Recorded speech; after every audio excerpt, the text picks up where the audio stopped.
अब आप लोग शांत होकर बैठिए। शुभ संध्या। हमें सबसे पहले अपने मातृभूमि के प्रणाम करे छिए। यहाँ पे उपस्थित सारे लोगों के नमन करे छिए। हमरो नाम शुभम कुमार छे। हमरा ठेठी उतना अच्छा ना आवे छिए।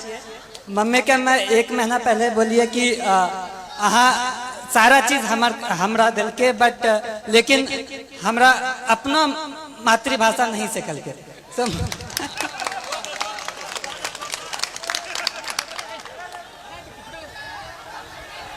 आप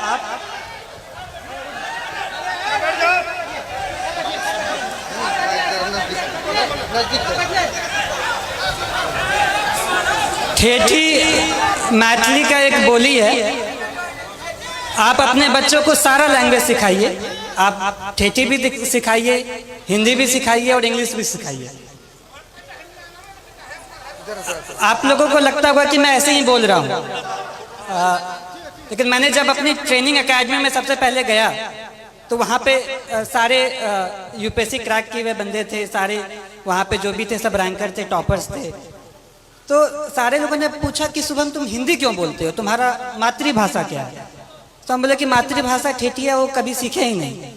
सो वहाँ पे सारे लोग बोले कि उनकी तो हिंदी तो दूसरी भाषा है। सारे लोगों का कुछ ना कुछ उनका खुद का भाषा होता है और वो उस पर गर्व करते हैं।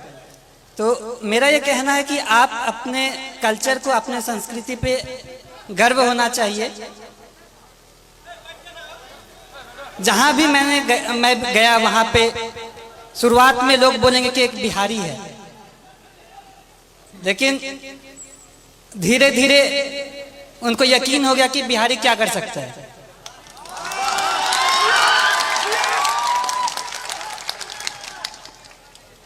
वो बोला कि बिहारी ऐसे बोलता है। बोले गुजराती भी तो अपना अलग भाषा बोलता है। कभी साउथ वाले लोगों को देखा कैसे हिंदी बोलते हैं। मेरा ये कहना है कि अपने पे आपको कॉन्फिडेंस होना चाहिए, आत्मविश्वास होना चाहिए, अपने पे गर्व होना चाहिए। जब आप अपने को जान पाएंगे तो ही आप अच्छे से अपने लाइफ में कुछ कर सकते हैं, क्योंकि फिर आप अपना 100% देंगे। मैं जो भी हूँ वो मैं अपने परिवार वालों की वजह से हूँ। मेरे परिवार में पापा मम्मी, चाचा चाची, दीदी, भाई बहन, सबका महत्व है। मैं कहीं पे भी गया, हर दिन मम्मी पापा से, हर दिन अपने परिवार वालों से बात किया। तो ये कहने के लिए एक छोटा सा बात है, लेकिन जब आप अपने लोगों के पास रहते हो और उनका फुल सपोर्ट आप पे होता है, तो मुझे ये लगा कि अगर मैं एग्ज़ाम नहीं भी क्वालिफाई कर पाऊँ, फिर भी मेरे परिवार मेरा हमेशा साथ देगा। कभी भी ऐसे पापा नहीं बोले कि ये एग्ज़ाम नहीं क्वालिफाई करोगे तो क्या होगा, वैसा कुछ नहीं। तो ये बहुत बड़ा रोल प्ले किया मेरे सक्सेस में। एग्ज़ाम के हर घड़ी में, हर स्टेज पे मैं ये बोला कि पापा इतना मुश्किल है, मुझसे नहीं हो पाएगा। लेकिन पापा कहते थे कि नहीं, तुम कर सकते हो, तुमको जितना विश्वास तुम पे है उससे ज़्यादा मुझ पे तुम पे है। तो ये सपोर्ट जो है वो बहुत यूनिक रहा, वो बहुत अलग किस्म का सपोर्ट रहा। और दूसरी बात जो पापा कह रहे थे कि चाचा भी कह रहे थे कि घर का माहौल अच्छा होना चाहिए। तो अभी तक मैं एक इंसिडेंस मैंने नहीं बताया है कि मुझे असल में मोटिवेशन कहाँ से मिला।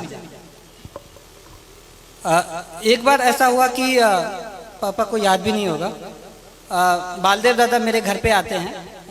वो अपनी बेटी की शादी के लिए कुछ 3000 रुपये पापा से उधार पे लिए होंगे, और उनकी बेटी की शादी पापा यहाँ मंदिर में कराए थे। तो पापा ने ये नहीं कहा कि 3000 रुपये मैं दे रहा हूँ, वो कहा कि नहीं, आपको वापस करना है। फिर वो मेहनत किए और फिर वो 3000 वापस जब दे रहे थे तो मैं भी देख रहा था। पापा ने सारा नोट काउंट किया, 500 के नोट थे।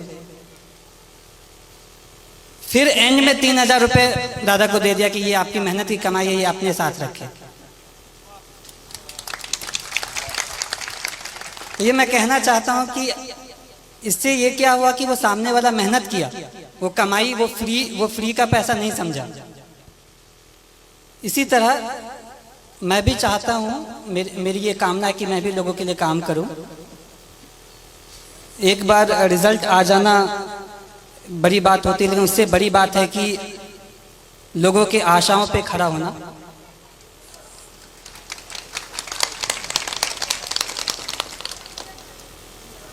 मैं भगवान से प्रार्थना करता हूँ कि मुझे इतनी शक्ति दे कि मैं हर लोगों की आशाओं पे खड़ा उतरूँ। इसके अलावा आप जो भी रहें, लेकिन सबसे पहले आप आदमी अच्छा बने।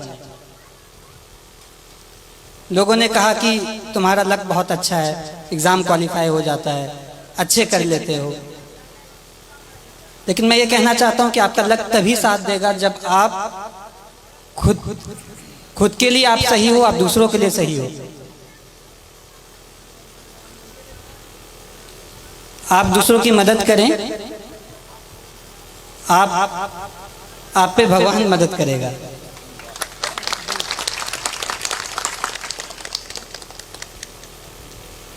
छात्रों के लिए मैं ये कहना चाहता हूँ कि जैसे बचपन में मुझे लोग कुछ कहते थे कि बहुत जिद्दी है, मैं अब कहता हूँ कि जिद्दी है तो ठीक है, मैं ये करूँगा, मैं करके दिखाऊंगा। ये जिद भी बहुत अच्छी चीज़ है।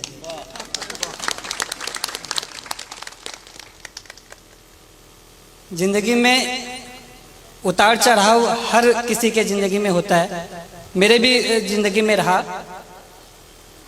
जब विद्या विहार में क्लास 6 में गया तो 110 लोगों में मेरा स्थान जो होता था वो 40-50 के आसपास होता था, लेकिन पापा मुझे कभी फोर्स नहीं किया कि तुमको पहला स्थान ही लाना है।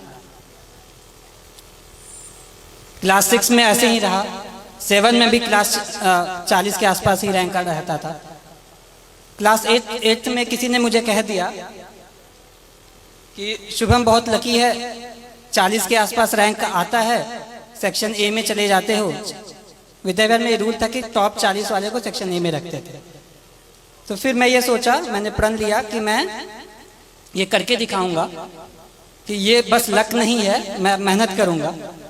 सो छात्रों को ये कहना चाहता हूँ कि जब आप प्रण लेते हैं, आपके पास एक प्रॉपर प्लान होता है, आप उसको इम्प्लीमेंट करिए और धीरे धीरे आप खुद का एक बेहतर सेल्फ बन के निकले। आपको ये हमेशा लगना चाहिए कि आज का जो मैं हूँ वो कल का जो मैं बनूंगा वो आज के मैं से बेहतर बनूंगा।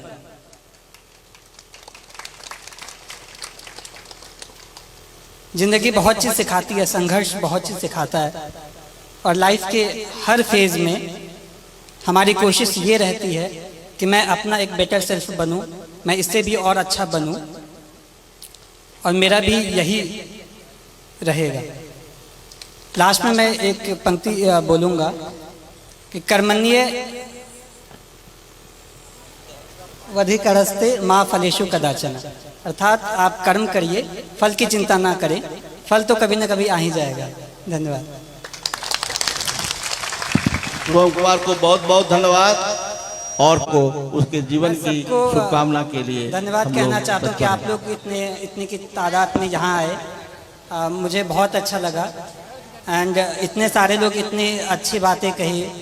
मैं ये विश्वास दिलाना चाहता हूँ कि आप लोगों ने जैसा भी सोचा होगा उस पर मैं खरा उतरने की कोशिश करूँगा। धन्यवाद।